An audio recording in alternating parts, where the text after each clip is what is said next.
Bapa, kami mengucap syukur kepadamu. Engkau Tuhan yang membawa kami dan menarik kami untuk datang ke hadapan-Mu, dan Kau mengubahkan kami. Engkau Tuhan terang yang sejati, terang yang menyingkirkan semua kegelapan yang ingin menguasai kami. Engkau Tuhan yang menjadikan segala sesuatu menjadi baik. Tidak ada satupun yang daripada-Mu Tuhan yang tidak baik. Kami mau terima semua yang daripada-Mu Tuhan, karena Engkau Tuhan yang menjadikan segala sesuatu, apapun yang tidak baik bagi kami, menjadi baik. Sungguh ajaib Engkau Tuhan.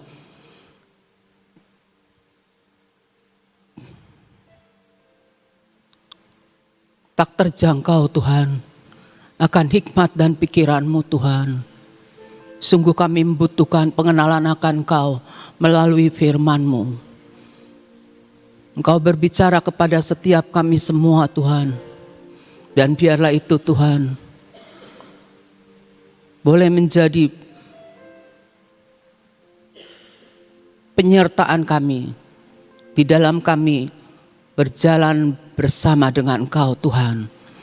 Terima kasih Bapa. Tuhan Yesus, terima kasih. Roh Kudus, terima kasih. Kami mengucap syukur dalam nama Tuhan Yesus Kristus. Amin. Shalom saudara-saudara. Kita tahu bahwa seringkali kita berbicara tentang lidah, ya, tentang lidah. Menjinakkan lidah. Semua orang tahu bahwa apa yang dikatakan oleh Yakobus 3 ayat 7-8, bahwa tidak seorang pun berkuasa untuk menjinakkan akan lidah.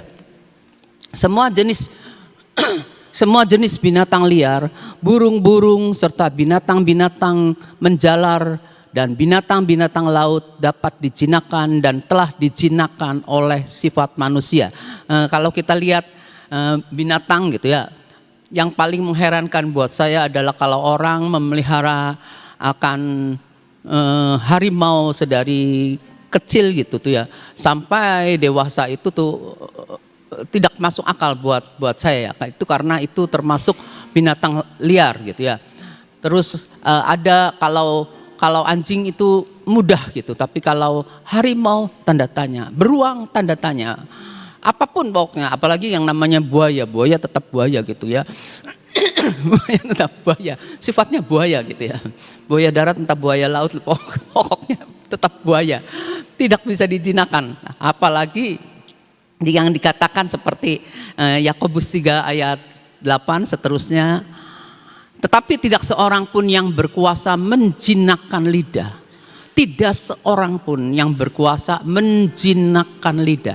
Binatang bisa dijinakkan, berapapun buasnya, manusia masih bisa menjinakkan. Tapi tidak seorang pun berkuasa menjinakkan lidah. Ia adalah sesuatu yang buas, tidak terkuasai dan penuh racun yang mematikan.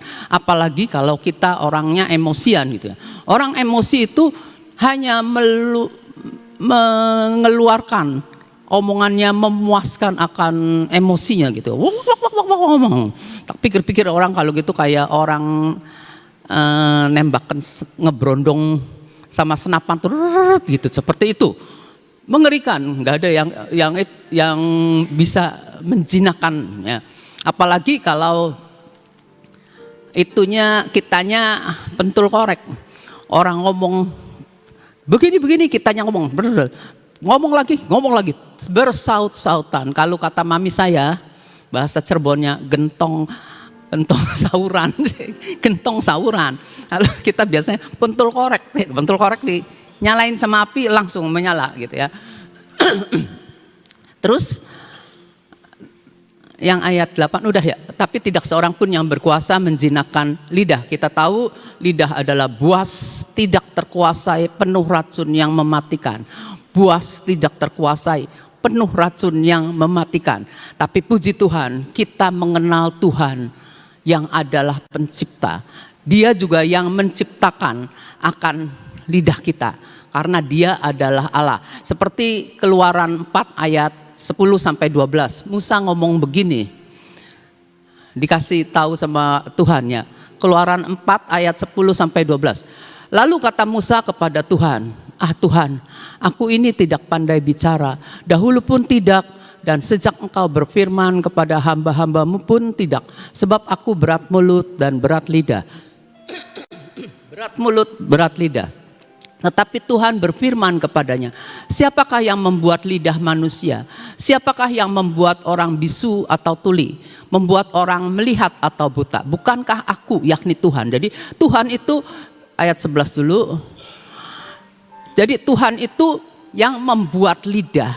Tuhan yang membuat orang bisu bisa berkata-kata. Orang tuli bisa mendengar. Ya, bahkan Tuhan juga bisa membuat orang buta untuk melihat. Jadi kita punya Tuhan yang ajaib. Berarti Dia itu satu-satunya yang bisa menguasai segala-gala, kan Dia maha kuasa. Tuhan sanggup membuatnya. Nah, saya ya ayat 12 dulu deh, ayat 12 dulu ya. Oleh sebab itu pergilah, aku akan menyertai lidahmu dan mengajar engkau apa yang harus kau katakan. Tuhan menyertai lidah kita juga. Dia Immanuel menyertai kita, tapi Dia juga menyertai akan lidah kita, mengajar kita apa yang harus kau katakan. Berarti kita hanya belajar untuk mengatakan apa yang Tuhan ajarkan kepada kita, yaitu memperkatakan apa yang Tuhan ajarkan pada kita, yaitu tertulis dalam firman-Nya. Kita hanya mengucapkan hal-hal yang membawa kehidupan. Tuhan senantiasa membawa kehidupan, memberikan kehidupan. Jadi kita juga harus memperkatakan kehidupan. Bukankah Tuhan ada di dalam diri kita? Ya. Nah, saya lihat yang ayat yang Musa berkata bahwa dia enggak bisa bicara. Saya punya seorang teman lah, katakan dia kurang bisa berkata dengan fasih gitu. Waktu dia pertama kali pelayanan, tangannya dia dingin sekali. Saya tahu nih, saya tersenyum. Saya tahu ini enggak berani ngomong, bagiannya dia nih buat berbicara. Saya pegang tangannya. Dia gemeter, terus akhirnya dia berbicara. Nah, saya jadi ngerti, oh rupanya dia ini grogi mungkin menghadapi orang banyak, dan pula dia tidak pandai berbicara. Saya tahu harus ada orang yang membuat kita bisa berbicara. Harus ada orang yang bisa mendorong kita untuk berbicara. Siapa? Tentunya kita tahu. Orang yang bisa membuat kita berbicara adalah orang yang seniornya kita, memberi semangat kepada kita untuk berbicara. Nah, kalau mau cerita kesaksian, kalau kita ngomong sebagai seorang istri kan, kita kan ngomong kan seenaknya kan, ngomong seenaknya, belum apa-apa udah di-cut. Jadi langsung ngerem, mulutnya ngerem. Terus lagi ngomong lagi, bisa diam nggak? Nah, kalau kita terus menerus begitu, kita lama-lama kalau diperlakukan seperti itu jadi orang yang gagap gitu. Mau ngomong tuh mau minum takut salah. Seperti itu saya juga ngalamin, saudara. Nah, firman berkata Tuhan itu bisa menyertai kita menyertai lidah kita setiap saat dalam kehidupan sehari-hari dan mengajari kita apa yang harus dikatakan ya. Kita sendiri mengakui bahwa kita tidak dapat menjinakkan lidah, tapi Tuhan berkata, oleh sebab itu pergilah. Jadi kalau ada orang yang bilang, aduh saya nggak bisa ngomongnya lah, saya nggak bisa ngomongnya gitu. Tuhan bilang, aku akan menyertai lidahmu dan mengajar engkau apa yang harus kau katakan. Mengajar engkau apa yang harus kau katakan. Jadi Tuhan yang akan ngajari kamu ngomong gitu. Tuhan yang akan nanti mimpin kamu ngomong lah pokoknya gitu. Nah, itu tidak simsalabim langsung kita nantinya bisa, enggak. Tapi kita ini melalui proses waktu, cukup waktu untuk kita bisa berkata. Nah, kalau kita begitu kita diselamatkan, masa kita sebelum kita diselamatkan, lidah kita kan ngomongnya seenaknya. Seperti saya juga ngaku ya, sebagai orang kota ini kadang terpengaruh sama orang-orang di sekeliling saya, di dalam pergaulan saya ngomong jelek waktu saya belum kenal Tuhan. Nah, saya ngomongnya juga ikutan jelek, terpengaruh, walaupun itu bercanda, tapi itu sesuatu kesia-siaan. Tapi setelah kita kenal Tuhan, kita mulai ada rasa takut di hati kita. Mau ngomong, kayaknya firman gak boleh ngomong seperti ini. Jadi kita nih belajar untuk ngerem, tapi tidak bisa simsalabim langsung bisa begitu. Kadang-kadang masih keceplosan, keperucutan ngomong gitu ya, ngomong yang semestinya nggak pantas, walaupun itu bercanda. Karena kita tahu ada Tuhan di hati kita nggak boleh sembarangan ngomong. Waktu kita dikasih Tuhan kuasa untuk menjadi anak Allah, kita kan untuk jadi, ketika kita percaya, kita dikasih kuasa untuk menjadi anak-anak Allah. Kuasa jadi anak Allah. Jadi kita ngomongnya nggak bisa seenak kita. Harus seperti yang Tuhan ajarkan. Nah, harus yang Tuhan ajarkan. Jadi kita harus tahu, kita tidak boleh sembarangan untuk ngomong gitu. Nah, pokoknya kita nggak harus bisa ngerem perkataan kita ya. Nah, kita harus dapat belajar menyerahkan lidah atau perkataan kita kepada Tuhan. Ketika kita datang mau praise and worship, mau berdoa, kita minta Tuhan, Engkau mengajari saya, Engkau menyertai saya, supaya Engkau Tuhan yang menjinakkan lidah ini. Jadi ngomongnya itu sesuai dengan apa yang Tuhan mau, karena Tuhan yang membuat akan lidah itu seperti yang dikatakan kepada Musa ya. Nah, kita lihat Markus 13 ayat 11. Kalau kita minta tolong kepada Tuhan, dan jika kamu digiring dan diserahkan, janganlah kamu khawatir akan apa yang harus kamu katakan, tetapi katakanlah apa yang dikaruniakan kepadamu pada saat itu juga, sebab bukan kamu yang berkata-kata, melainkan Roh Kudus. Roh Kudus ada di dalam diri kita. Nah, ketika kita menghadapi sesuatu yang kepepet, kita jangan orang itu ngomong, kita langsung ngomong. Orang itu ngomong gini, kita langsung ngomong. Enggak, diamlah sejenak, dengarkan apa yang Tuhan kasih tahu kepada kita untuk kita katakan.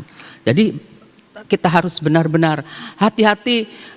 Kita kalau Roh Kudus memberikan kepada kita kata-kata pasti tepat, pasti yang benar gitu ya.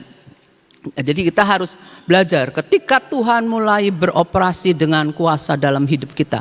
Pertama kali yang kita alami ya, yang pertama kali itu Tuhan mulai kerjakan itu adalah perkataan kita, dunia perkataan kita.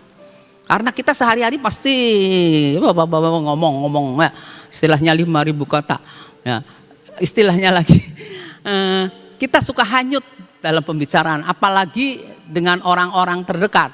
Saya ngaku kalau dengan orang-orang terdekat udah biasa nih saya bercanda gitu ya. Ya enak aja saya ngomong. Selasa kemarin juga saya enak aja ngomong.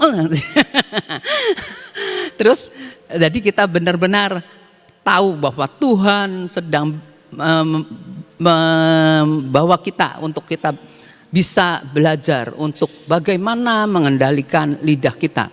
Jadi hanya Tuhan yang sanggup mengubah akan mulut lidah bibir kita.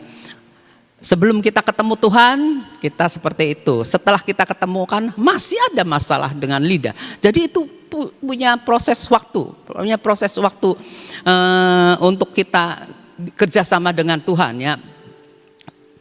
Jadi ketika ada proses, tentunya ada pertumbuhan. Ketika bayi itu kalau ngomong kan sedikit-sedikit, papa, mama kayak gitu. Nanti lama-lama tambah banyak. Begitu juga seperti orang yang kepenuhan roh, belajar berbahasa roh. Nah, dia akan berkata mungkin 1 kata, 2 kata, bahkan ada yang ngajarin kita ya, ngajarin saya. Nanti nih, kalau berdoa saja, berdoa bahasa roh dalam hati saya baru kepenuhan Roh Kudus. Enggak apa-apa bunyinya, umpamanya cuma cicit, enggak apa-apa. Misalnya bunyinya seperti motor, tidak apa-apa. Dalam hati saya, ini gimana orangnya, tapi fokus pokoknya. Saya mau fokus, saya mau ngomong apa yang Tuhan karuniakan. Akhirnya bisa. Jadi kita benar-benar tahu bahwa Tuhan memberikan rohnya kepada kita untuk menolong kita. Untuk kita belajar mengekang lidah, menjinakkan lidah kita. Ya, ada 3 bagian dari kekang untuk yang efektif untuk lidah kita. Ada 3 bagian. Yang pertama seperti saya sebutkan tadi adalah tunggu sebentar ya. Jadi ngerem, ketika ngomong nih, ngeremnya, pikir dulu kalau saya ngomong ini, orang ini tersinggung tidak dengan perkataan saya. Itu yang 3 bagian kekang yang efektif untuk lidah. Yang pertama, tunggu sebentar, ada kan? Jadi kita berhenti sejenak gitu ya.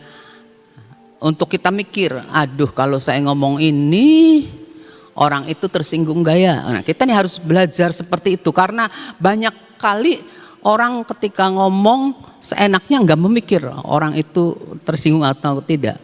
Nah, tapi satu hal yang saya pelajari ya, apapun yang enggak enak buat kita, tangkap itu supaya kita tahu. Siapa tahu Tuhan lagi bicara sama kita. Siapa tahu Tuhan lagi ngoreksi kita gitu ya. Jadi jangan cepat tersinggung, jangan cepat pentul korek gitu tuh. Jangan kita belajar. Oh, semua mendatangkan kebaikan. Orang itu ngomong gak enak buat kita tapi pasti baik buat saya. Seperti itu. Jadi kita terima sebagai kritik yang membangun ya. Nah terus kita tahu juga kalau kita ngerem sebentar, kita nih berpikir, lagi ngerenung-renung gitu. Seperti nah ini orang ini lagi ngomong ini ya gimana ya gitu ya. Jadi tunggu sebentar ya. Terus Amsal 18 ayat 21. Amsal 18. Hidup dan mati dikuasai lidah. Siapa suka memakannya akan memakan buahnya. Jadi kalau kita mengucapkan hidup, kita mengucapkan hidup. Jadi kita sedang menabur kehidupan. Kita akan nuainya hidup. Tapi kalau kita menggemakan, menabur benih dengan perkataan kita yang jelek, maka itu kita akan makan buahnya. Perempuan nih misalnya, jengkel, cerai, ngomong sih cerai tapi cuma ngancem. Coba kalau dicerai beneran pasti banjir, kayak kemarin banjir, pasti nangis. Nah terus kalau berantem lagi ngomong lagi cerai, suatu saat pasti makan buahnya, nggak enak. Dalam keadaan bagaimana kita harus belajar menghilangkan merem mulut kita untuk tidak mengucapkan kematian, tidak menabur kematian, benih-benih kematian. Anak kurang ajar, anak tidak tahu diri, anak bodoh, anak apa, wah itu buang semua ya. Kita jadi anak Tuhan harus memperkatakan kehidupan. Yakobus 1 ayat 19. Yakobus 1 ayat 19. Hai saudara-saudara yang kukasihi, ingatlah hal ini, setiap orang hendaklah cepat untuk mendengar, tetapi lambat untuk berkata-kata dan juga lambat untuk marah. Banyak orang dan termasuk saya itu bukan cepat mendengar, lambat mendengar. Ya, lambat mendengar. Karena lagi orang itu ngomong, pikiran kita kosong. Orang itu ngomong satu kalimat gitu ya, terus kita kebayang apa. Jadi yang buntutnya kita enggak dengar tuh. Kalau kita lambat mendengar ya. Tetapi kita lambat untuk berkata-kata, buru-buru lambat untuk berkata-kata. Malah kecepatan ngomong. Orang ini lagi ngomong belum selesai, kita nih seolah-olah kepo gitu ya. Tahu di buntutnya apa? Kita ngomong dulu. Otong.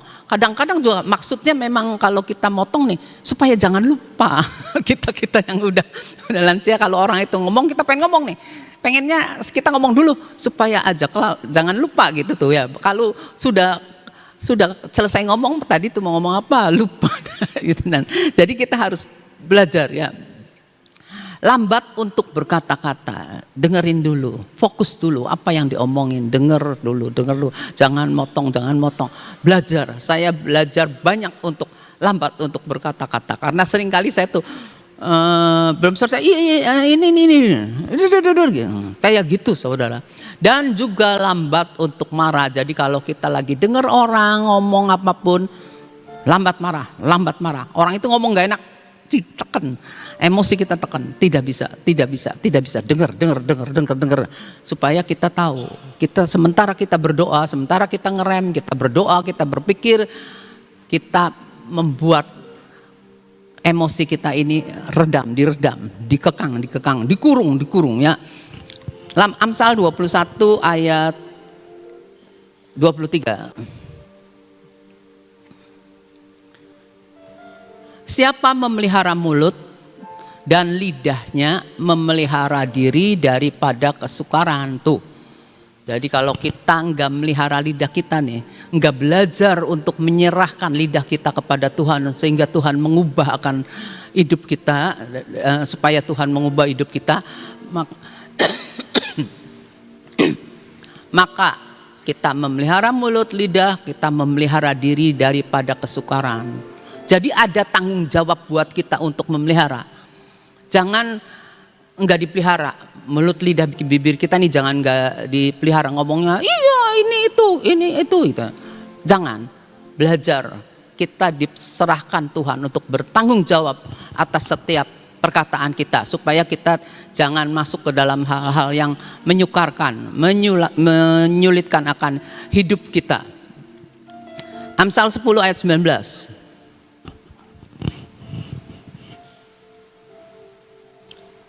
Di dalam banyak bicara pasti ada pelanggaran, tetapi siapa menahan bibirnya berakal budi. Jadi belajar untuk ngomong secukupnya.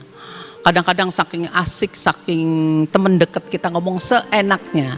Tapi kalau di dalam firman bicara, di dalam banyak bicara pasti ada pelanggaran. Tetapi nanti kalau udah banyak ngomong, nanti buntutnya nih kita ngucapkan hal yang tidak baik, ngucapkan kematian, karena mengucapkan hal-hal yang enggak baik lah, pokoknya mengucapkan kematian, bukan lagi kehidupan, tanpa kita sadari ya.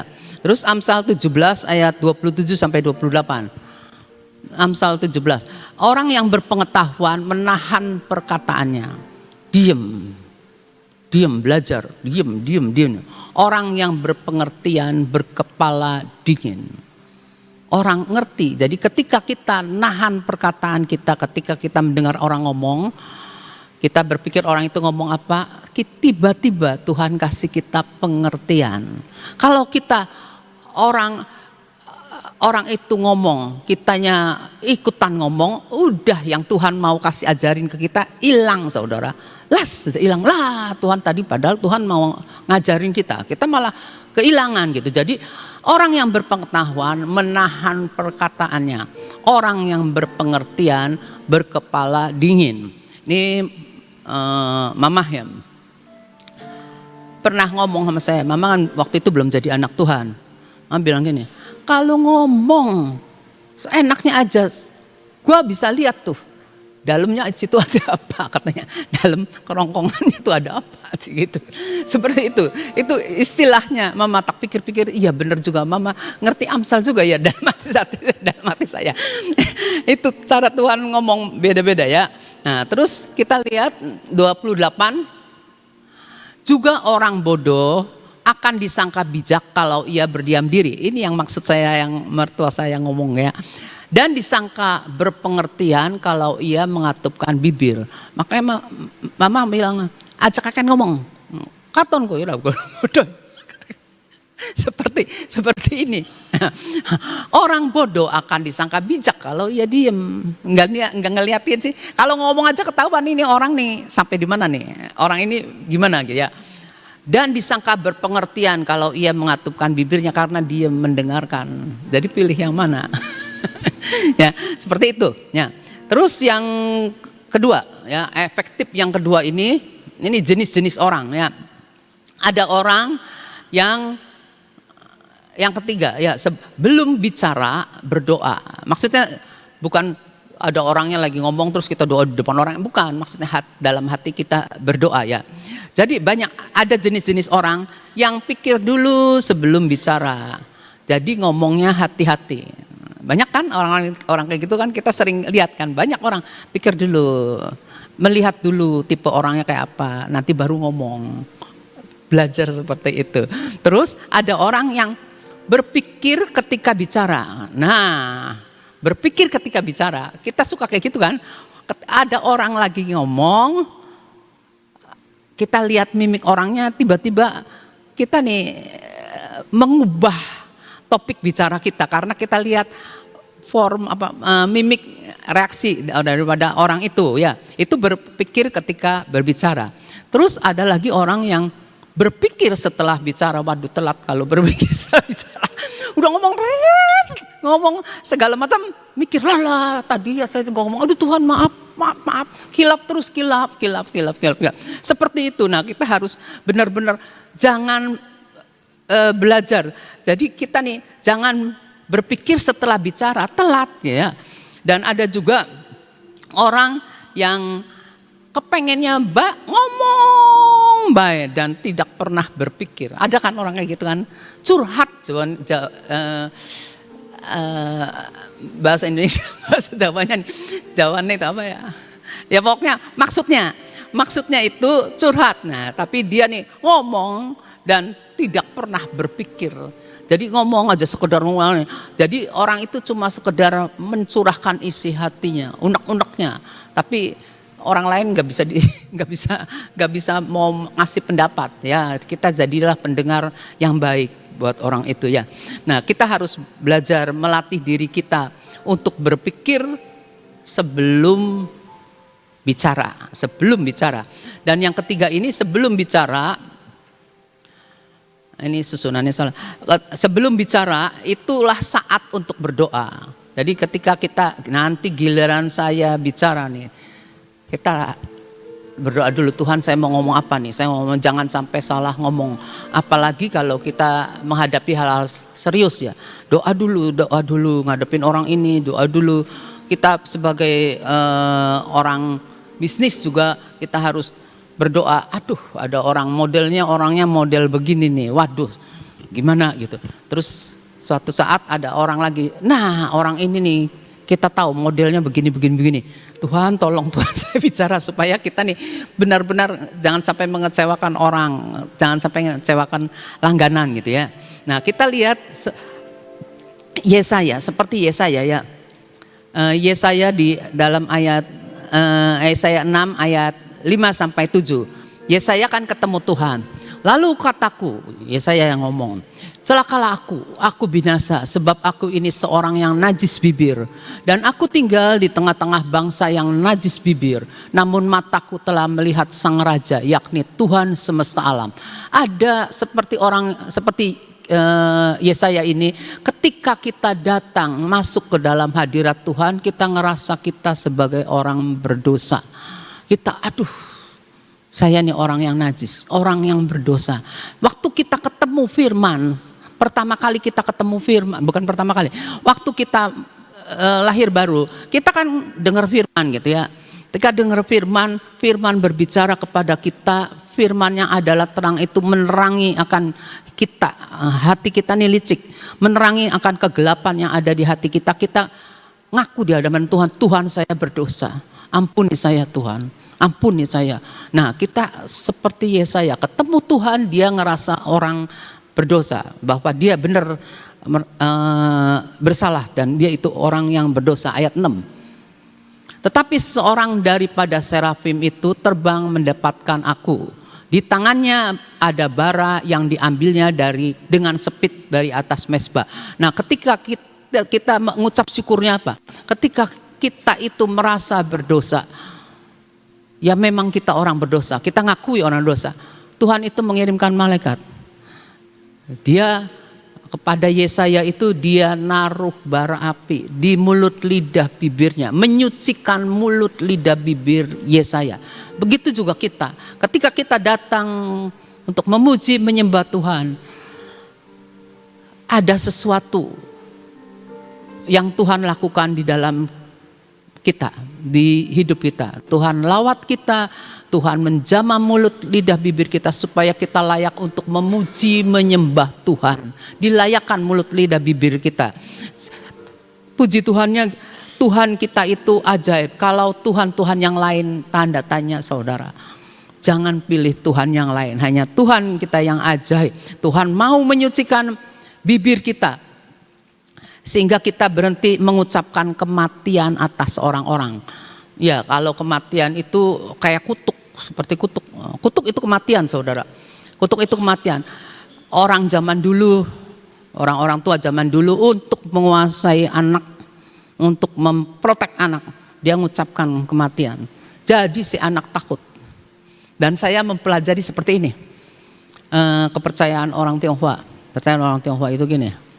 Nanti kalau kamu begini, nanti ini. Nanti kalau kamu begini, ini begini. Ini begini. Jadi mau melangkah maju itu ditakut-takuti, diintimidasi sama sumpah serapah. Jadi kalau pikir-pikir orang Tionghoa kan diajarin memang bagus untuk berbakti sama orang tua, bagus diajarinnya, bagus hal itu. Tetapi lama-lama jadi kita nih berbaktinya ke orang tua karena takut sama orang tua. Bukan karena kita kenal Tuhan. Mestinya di firman Tuhan mengatakan hormatilah orang tuamu. Kita melakukannya karena firman Tuhan berkata untuk menghormati orang tua. Tapi banyak kali orang ngajarinnya, orang-orang di atas kita gitu ngajarinnya, hormat orang tua. Nanti kalau enggak gini. Ada lagi ngomong gini. Saya pernah dengar begini. Nanti kalau kamu kurang ajar sama orang tua, nanti kalau orang tua kamu mati, nanti kamu punya ibu tiri si A, ibu tiri si B, bisa nyebut ibu tiri si A si B-nya tuh. Herannya tuh seperti itu. Itu orang zaman dulu tuh seperti hal-hal itu. Jadi kita belajar untuk benar-benar kita tidak mengucapkan kematian terhadap orang-orang sekeliling kita karena kita adalah keturunan Abraham. Jadi berkat, memberikan kehidupan. Ya, Tuhan memberikan kepada kita hati yang baru. Tuhan memberikan kita untuk kita meninggalkan yang lama. Tuhan memberikan kita supaya kita mengenakan yang baru terus menerus. Mengenakan yang baru tuh gini, ketika firman datang, oh saya tidak boleh begitu, saya mau melakukan firman itu. Pakaian kita diganti. Firman datang lagi, kita ngerti, oh Tuhan ampuni saya berdosa, saya ngelakuin itu. Kita lakukan lagi, Tuhan kasih yang baru lagi. Terus menerus sehingga kita memakai pakaian kekudusan seperti itu, belajar. Itu aja yang saya bisa bagi. Terima kasih semuanya, Tuhan berkati. Saudara, hari ini diberi warning tentang bibir, mulut, lidah ya. Soalnya begini, rasanya kalau saudara sehari ini ya gak ngomong aja kayaknya gak bisa ya. Misalnya kemarin ini saya bicara sama Ibu Iin, saya tanya, ini Mahanaim lagi puasa apa sih? Saya bilang, oh puasa semaunya. Maksudnya gimana? Misalnya dia bilang, kalau saya, kata Ibu Iin, saya puasa tidak makan nasi dan tidak minum kopi karena itu merupakan kesukaan, katanya gitu. Terus ada yang macam-macam, ada yang puasa ini, puasa itu, puasa ini, puasa itu gitu. Saya, oh artinya puasa itu apa? Tidak melakukan sesuatu penyangkalan diri dalam hidup. Kalau saudara diomong puasa bisu, ya, artinya seharian gak boleh ngomong, rasanya gak bisa loh. Betul gak sih? Ya, apalagi yang cerewet gitu loh. Apalagi yang nanti gimana? Kalau saya PW gak boleh ngomong, gak boleh nyanyi, kan keluar suara. Itu tidak mudah ya.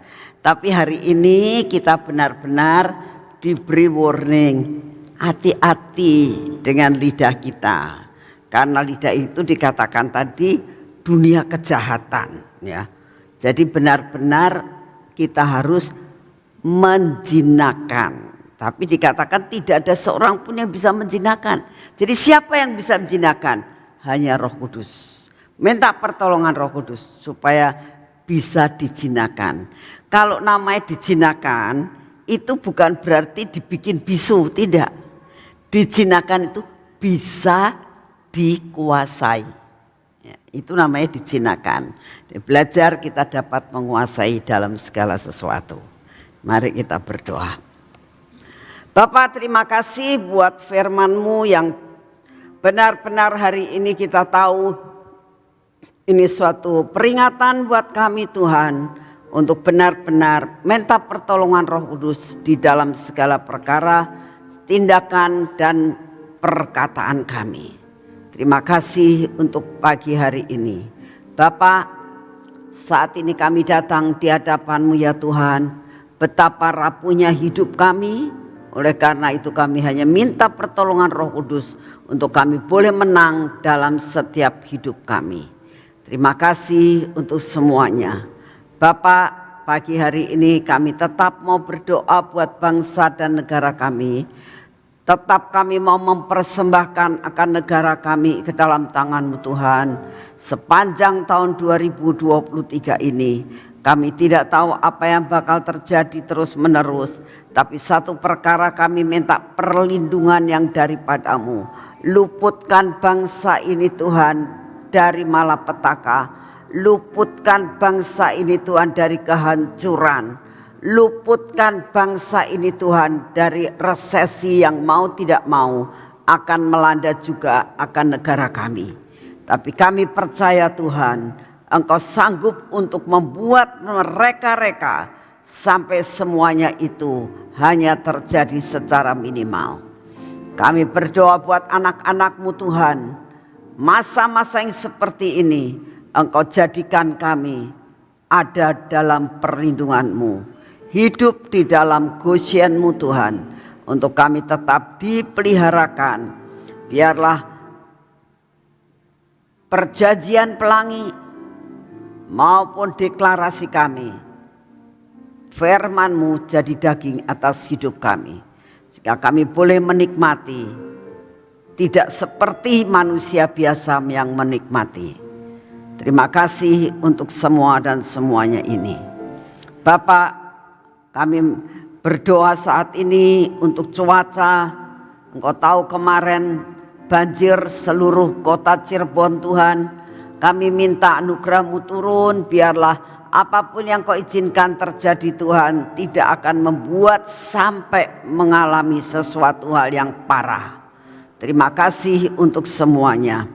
Kami menyerahkan hari ini ke dalam tangan-Mu. Engkau atur keadaan cuaca ya Tuhan. Terima kasih untuk kasih setia-Mu. Bapak, kami berdoa untuk bencana-bencana alam yang terjadi di mana-mana, baik di dalam maupun di luar negeri. Kami minta anugerah-Mu turun Tuhan, untuk Engkau sendiri yang akan mengendalikannya. Terima kasih untuk semuanya.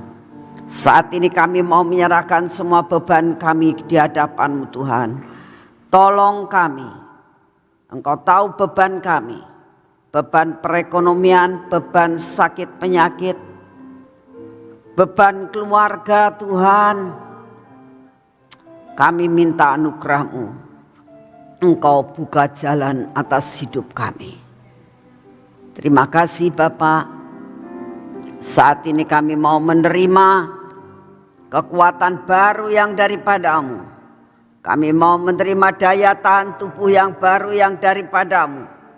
Kami terima daya tahan tubuh ini memasuki akan tubuh kami. Mengusir akan semua virus atau semua kelemahan, sakit penyakit apapun. Keluar daripada tubuh kami. Dan kami menjadi kuat dan sehat. Oleh karena kuasa daya tahan tubuh yang dari surga. Terima kasih untuk semuanya Bapak. Segala puji hormat dan syukur kami naikkan di hadapan-Mu. Dalam nama Tuhan Yesus. Mari kita masuk dalam pengurapan.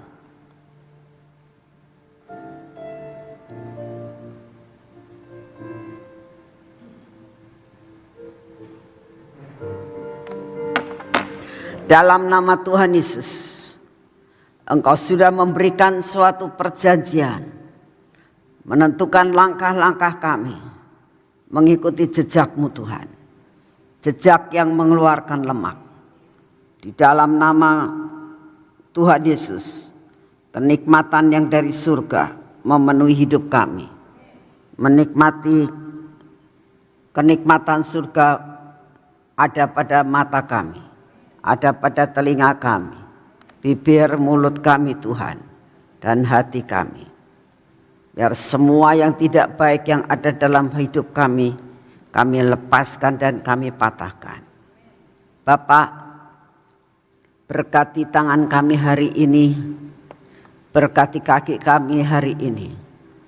Biarlah kami berjalan dan melakukan semua pekerjaan kami hari ini bersama dengan Engkau.